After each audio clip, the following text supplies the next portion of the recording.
చేపలు పట్టడం నేర్పాలి గానీ చేపలు ఇచ్చి పంపకూడదు అంటూ ఎన్నికలకు ముందు మాట్లాడినటువంటి చంద్రబాబు గారు మహిళల్ని పారిశ్రామికవేత్తల్ని చేస్తానన్నారు. మహిళలకి నెలకు 1500 ఇస్తానన్నారు. అది ఇంకా ఇవ్వలేదు. ఆ పథకం గురించి ప్రస్తుతానికి ఊసు కూడా లేదు.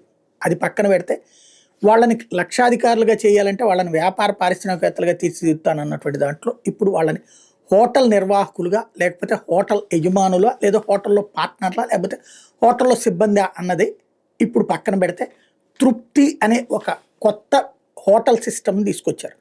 ఇప్పటికి మనకి ఆ టీ టైమ్ అని, లేకపోతే మద్రాస్ కాఫీ అని, చెన్నై కాఫీ అని ఇట్లాంటి పేర్లతో ఫ్రాంచైజీలు నడుస్తున్నాయి. ఇది రాష్ట్ర వ్యాప్తంగా, దేశవ్యాప్తంగా కూడా చుట్టుపక్కల ఉన్నటువంటి రాష్ట్రాలు ఎక్కడికి వెళ్ళినా అట్లాగే ఒకటి ఉంటుంది.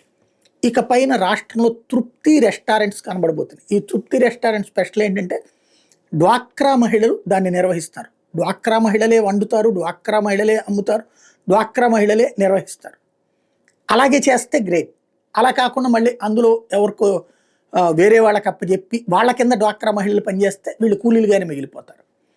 కానీ నెల్లూరులో ఈ తృప్తి రెస్టారెంట్ని స్టార్ట్ చేశారు. తద్వారా మహిళలకి స్వావలంబనకి సంబంధించినటువంటి ఒక అద్భుతమైన ఆలోచన చేశారు. ఇలాంటిది ప్రోత్సహించడం అన్నటువంటిది చాలా బాధ్యతాయుతమైనటువంటి తత్వం. నారాయణ గారు అక్కడ ఇనిషియేటివ్ తీసుకున్నారు. రాష్ట్ర వ్యాప్తంగా ప్రతి పట్టణాలలో కూడా ఒకటేంటి 2-3 కూడా పెట్టండి. బెజవాడ, గుంటూరు లాంటి చోట్ల 4-5 చోట్ల పెట్టినా పర్లేదు.